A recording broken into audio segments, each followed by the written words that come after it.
Alright. So I just got back from hanging out with my friends. It's 12:24 in the morning, New Year's Day.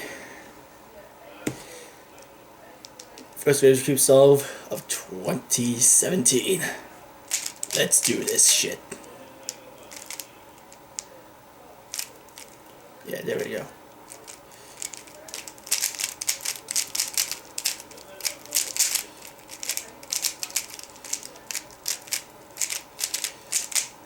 Alright.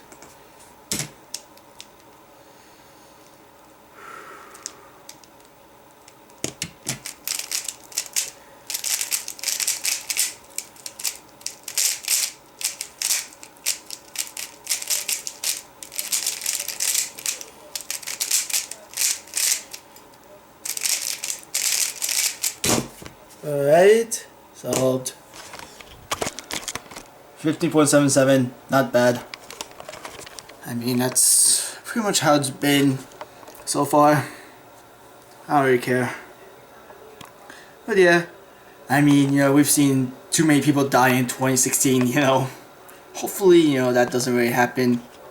And who knows how Donald Trump's going to take care of America once he gets into office.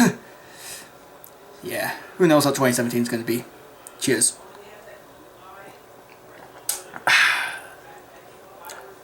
Gloriously delicious.